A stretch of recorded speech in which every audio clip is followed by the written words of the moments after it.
So if I do have to ask you, I want a budget phone in a expected price point. You're definitely giving me a suggestion of few of the brands and few of the selective smartphones which are good enough in that price point, right? But if you go ahead in the past, there were two big dominants, Realme and the Xiaomi, and they were kind of say known for their kind of say a good amount of prestige available in that budget segment, and people were also amazed with some of the things that the Realme and the Xiaomi were able to provide at that price point. Xiaomi and Realme had a really good market capture of the budget price point, and they were basically known for a lot of competition in between of each other, and sometimes they eventually made some of the same identical specification smartphones in a different ranges. But what actually eventually happened in the budget range? There is a lot of new smartphone brands, and Realme and the Xiaomi are been so happening to be losing some of their grips in the budget end market. What's going on with the Realme and Xiaomi? Is basically Realme and Xiaomi going to be settled in the budget market, or they have something different to plan about? Yes, Captain Yaras, we will be talking about this. What's going on with the Realme and the Xiaomi? Eventually, completely, not even in the budget, but mid-range and the flagship market. Let's talk about this Captain Yaras, as I told you, watching Yaras and Yaras.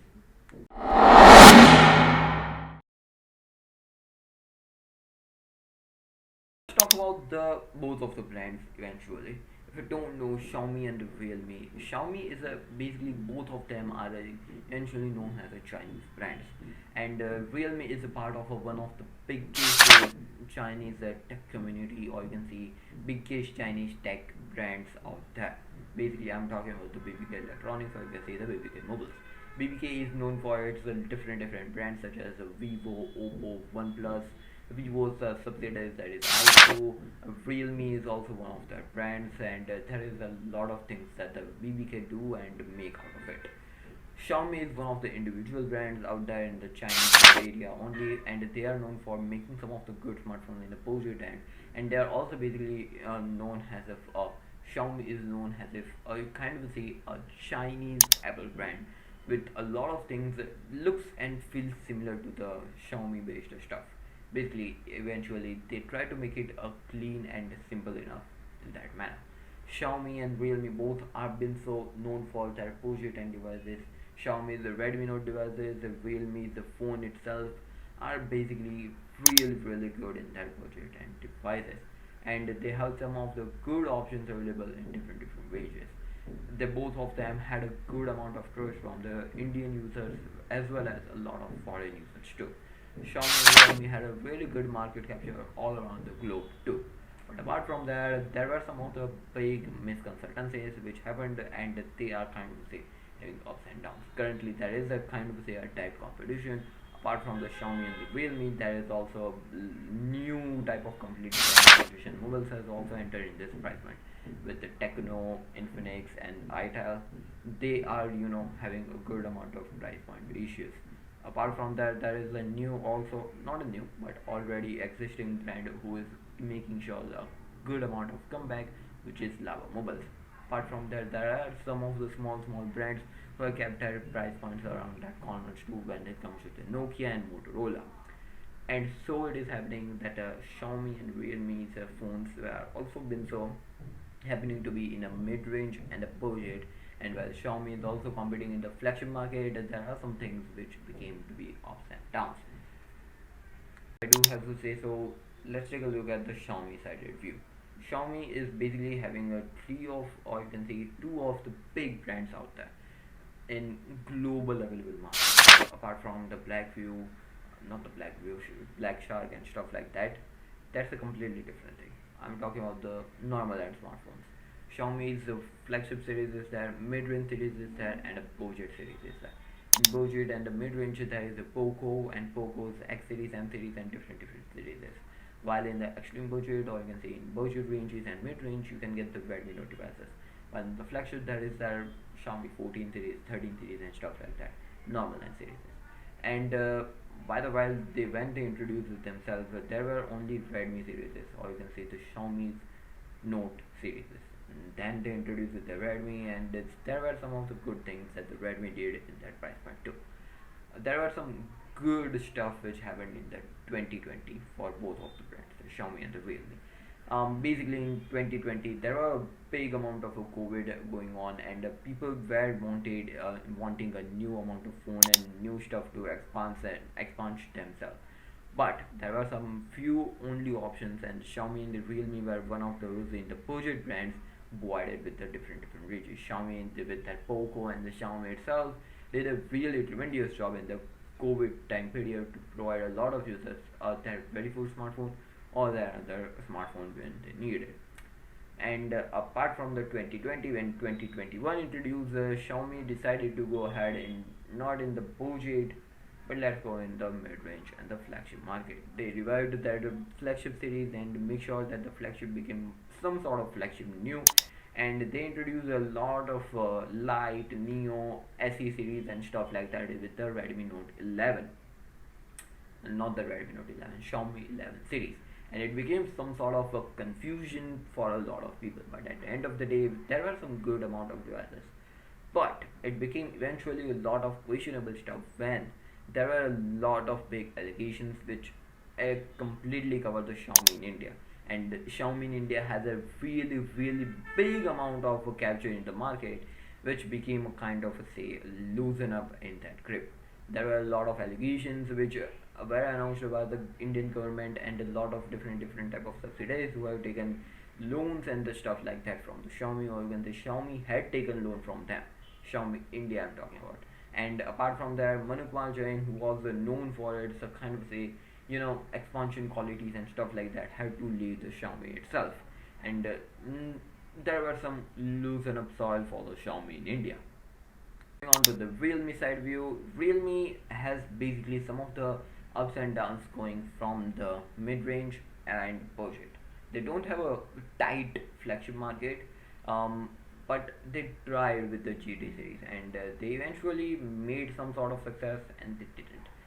Realme is one of the big problems what to give with the OIS. They didn't give the OIS a lot in the smartphones, but apart from that, 2020 was also one of the areas where Realme had a big bump in that smartphone area, and they decided to go in the mid-range and the flagship. They tried with the GT series, but GT didn't make it a lot of stuff.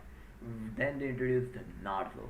Narzo was one of the good of the success, and Realme made a lot of smartphones with the Narzo, and some of the duplicated smartphones were also been seen with the Narzo and the Realme itself. Eventually, that was same things happening with the both of the brands. Xiaomi did some of the things which look identical to the Poco, and Poco did some of the things which look identical to the Redmi. Something like that. This change were been happening to be a lot of happenings. Basically, completely cloning the smartphone and changing the name made a lot of confusion. That we should wait for a while. There will be a kind of say a small successor of this smartphone coming in the Narzo, or something like that will be happening with the Xiaomi Poco.